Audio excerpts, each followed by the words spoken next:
You! Well, that wraps up today. We had one trade that I did with you guys on the live stream right when the, well, not right when the market opened, but what, about, was that 15 minutes after the market opened? That was a fun little quick one. It kind of got me, I wasn't totally expecting it. I was like, okay, there could be, a bounce in this area, but we were just looking at IMBI, and then I switched to SNCA. And just a few moments later, boom, we got that execution. There was just a flash crash down and we entered our limit order.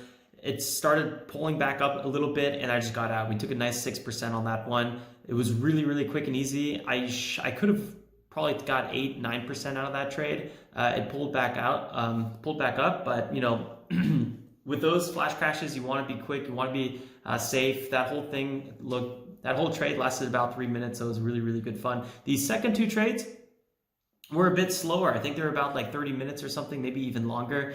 And I'll show you guys in the chart in a little bit. Both were support line bounces. I really, really waited. And I still, could have done better on them. But we ended the day over $100 in profit, which is great for our tiny account. On average, our position sizes right now are about $850. So cumulatively, we made over 12% between all the trades. And I'll show you in a second what our account looks like, but it is steadily moving up. I know it's weekend. I'll try to keep today's recap video as short as possible, but I want to be focusing on SNCA. And I want to talk a little bit about getting aggressive because I know, especially with breakouts, I'm super conservative and I'm not fully comfortable yet trading these aggressive breakouts. I've been missing a lot and I just want to review SNCA a little bit specifically because this is a classic chart pattern. This was a classic small cap stock breaking higher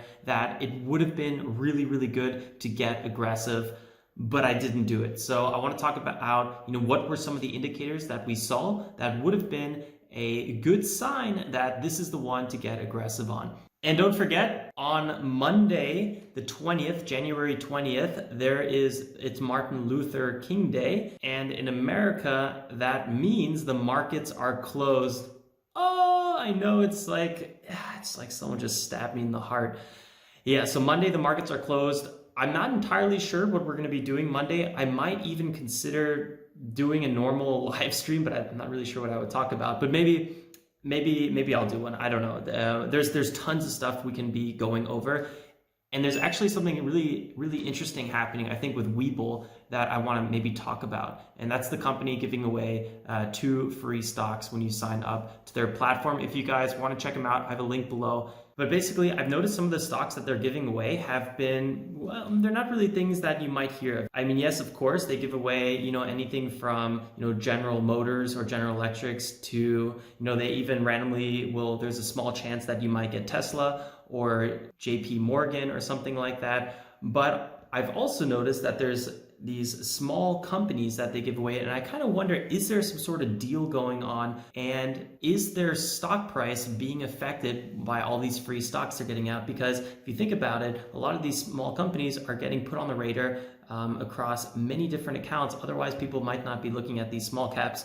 I mean, of course, Tesla is going to do its thing, regardless of any sort of prize stock that's being given away. But I think on Monday, since the market's closed, maybe we'll take some time and look into that phenomenon. According to Google, it's phenomena. So we're going to be looking at that phenomenon. My God, I don't know how to speak. In my defense, English is my second language. Phenomenon. I think I said it right that time. So if you're interested in that, I'll see you Monday. Don't forget to subscribe if you are new. And also don't forget to hit that like button. It puts a massive smile on my face, and you also make this content easier to find for future traders. Now the charts are really calling us. Let's go. Quick little recap. Here you can see all the trades we did in our cash account and our IRA account. This is a cumulative between all of them.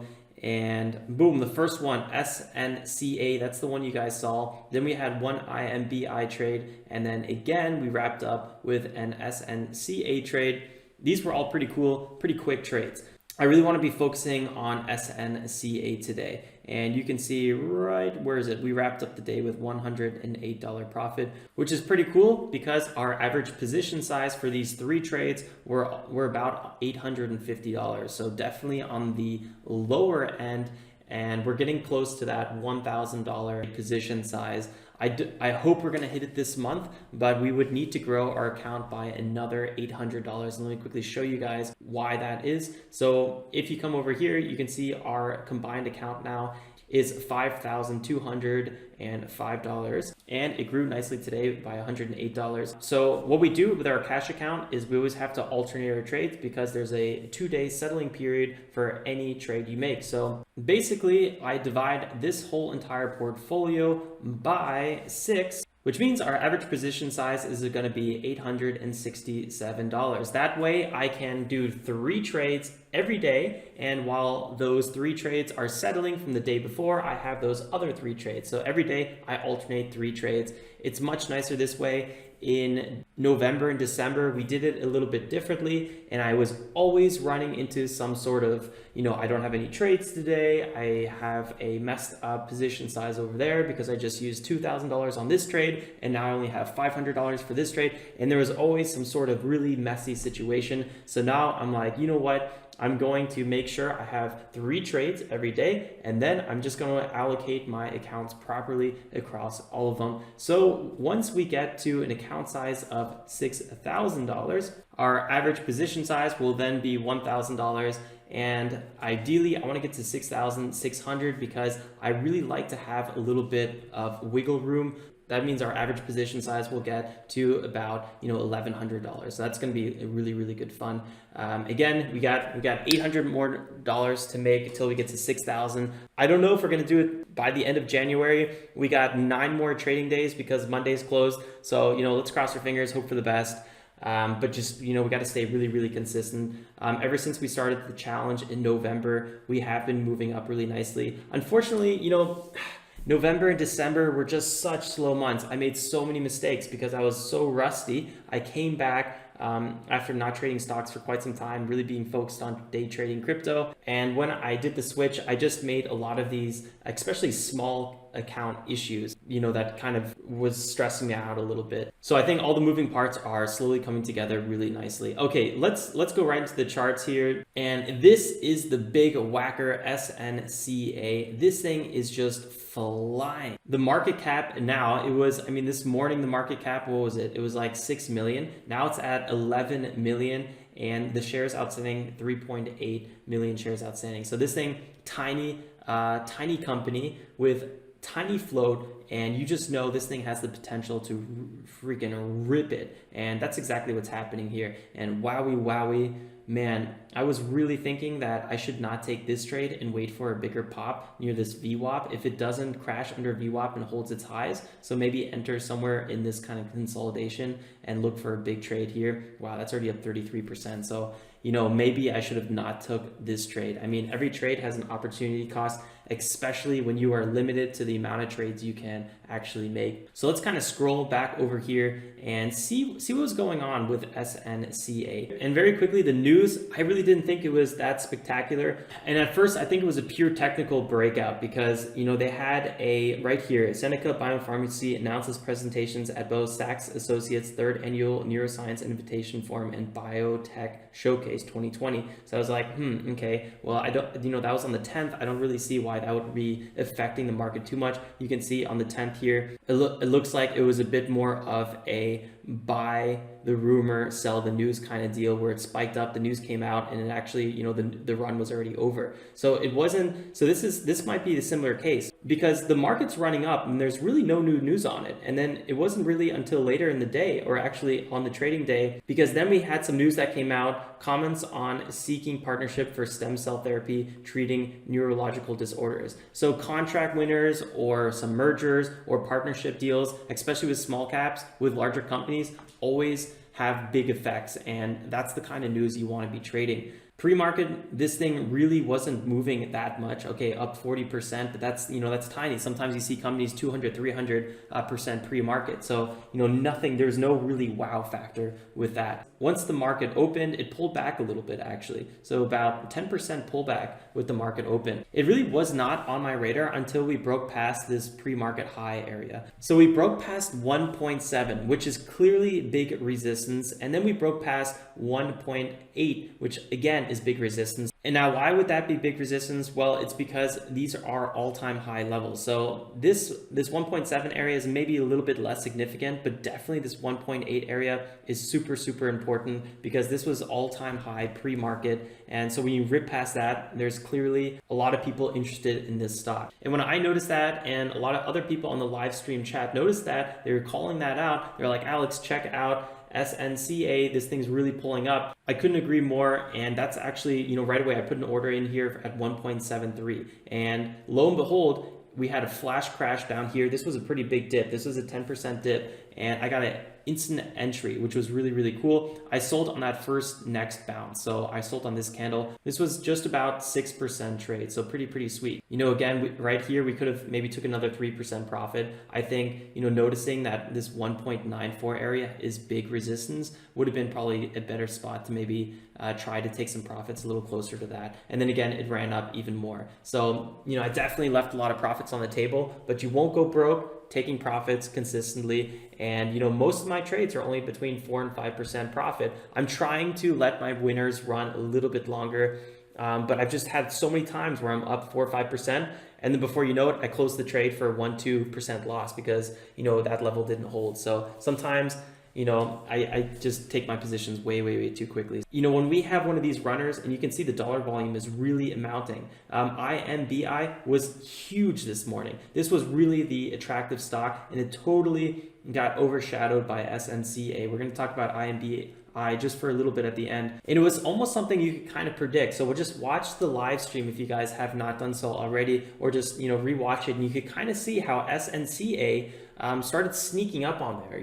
It wasn't really on the radar at first, but it started down here with their percentage gains and started moving up really nicely. The dollar volume was really coming in. I think there was just constant buyers flooding this thing, and I think sometime right around here, I should have got aggressive, especially when we tried to dip down here and the 1.79 area held.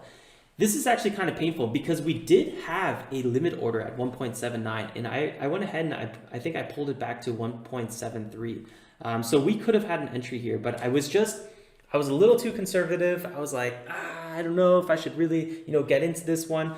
Check out the 5-minute candles as well. We have our first pullback. This thing is like textbook perfect. Resistance here at the 2, and then we pull back from that. The EMA 15 and the VWAP is coming in. And this is a runner with news. This thing has everything going for it. It's a small cap, tiny float. It doesn't take a lot for this thing just to explode. And that's what happened. The sellers try to push down here, but the buyers quickly won this battle. And you can see here, all the selling volume wasn't really that much. And instantly when the buyers come in, way more buyers are on board. So just way more buying volume. And I should have really paid a bit more attention to the fact that the buying volume early market was clearly winning and outweighing the selling volume. So let's kind of go forward a little bit. Right away, we busted to the upside here, and then we got halted. There was a 5-minute halt on this one to let traders cool down a little bit. And this halt was just like, you knew that this thing was going to take off. So boom, right after the halt, this thing just rallies all the way to almost 2.8%, and then past 2.8%, 2.83, and then it starts having its first pullback. So let's just kind of move forward a little bit. I think it tried to break out again here, close to 3 yet, and it didn't work. Actually, right now it's trying to break out again. So this run was just tremendous. And let's see here how big this run was. Yeah, it was a 60% move. 60%. Like, imagine we snailed that. That would have really just, that's why I want to get better at breakout trades. My bread and butter are still support line bounces. I'm about 80% profitable on those. So I'm right about 80% of the time. My breakout trading is much more of a coin toss, but I'm pretty good at cutting my losses on them. I just need to get better at letting my winners run on breakout trades. And yeah, look at all this volume coming in here. Even the red selling volume wasn't really that strong. This kind of gave you a little false indicator that you know, there could be a big breakout here. It didn't really break out again till maybe about now. So we pull back further and further, and eventually we crack down here to 2.3, and I get a nice little entry here. I entered it a little early at 2.27. Then I sold on the bounce. I took my like what 3% or something like that. I was pretty happy with that. I mean, I wasn't complaining. That's kind of what I was looking for. I was maybe looking for 4 or 5%, but I just kind of closed out my position early. But what I probably should have done is really notice that this thing has the momentum behind it, because look at what happened afterwards. Big support here at $2, 220. There was no break of 220, so not blindly buying on the support here, but waiting till the support clearly shows that there is buyers waiting here. And you know, when that happens and this thing starts consolidating, that is a great time for an entry or even buying the breakout. But you know, in this time, it's sometimes really nice to just enter during the consolidation. And this thing runs 15% before really pulling back. And then now it's up again, you know, 31%. So many trading opportunities on SNCA. I just can't wait till we grab another one of these stock that is similar to SNCA. Obviously, it's not going to be Monday. Monday's going to be a bit more chill because the markets are closed. But, you know, these stocks, I would say, you know, a handful of times every week you get something like this, and it's just super, super fun when it happens. So I really like everything about this one. Really quickly, let's just wrap up with the IMBI. What happened on this one? How did we trade this? And let's kind of check it out. Also a very small cap, 35 million market cap, so 3 times the size of SNCA, but very small amount of shares outstanding, 8.2 million. So really, really nice. This thing started selling off kind of aggressively once the market opened. So this thing was up 82%, and you know, it tried to break higher, but it just didn't get it. I never really felt comfortable with any of these moves. And then you can see here, just, you know, the ski slope just down with the cliff at the end. That's the classic kind of move.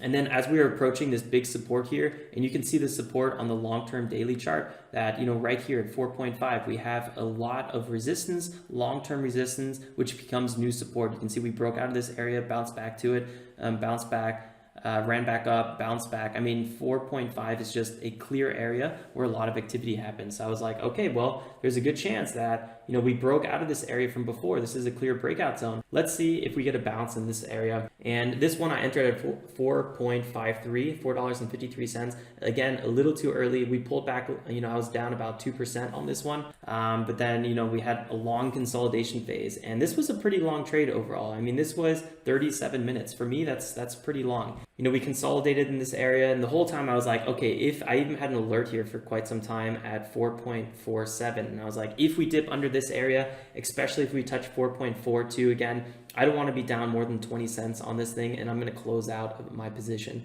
But we held that trade, and then we ran back up, and I simply just decided to get out where this former breakdown area was. So we can see there's a big red candle here. We bounced back up and then just kind of continued to sell off. So this is kind of the beginning of the downtrend. And I was like, there's probably going to be a lot of people with leftover limit orders there that just want to close out their position. So I decided to kind of get out in this area. And it was a good idea that I did, because this thing, you know, from where that top was is down 10%. So, you know, pretty nice that we got out of this trade. Took our small profits. This position size was actually tiny. This was like a $600 position size. I still need to rebalance my IRA account with our cash account so we get a little bit more equal position sizes. But yeah, this trade was pretty small. I think it was, again, like a 3% profit with $600 position size. But yeah, can't really complain. All right, guys, that wraps up the trade review for today. I hope you found some value in it. I will see you then Monday for no trading, but just to review the charts a little bit, especially those Webull stocks. I'm really, really curious about them. Who knows what we're going to find?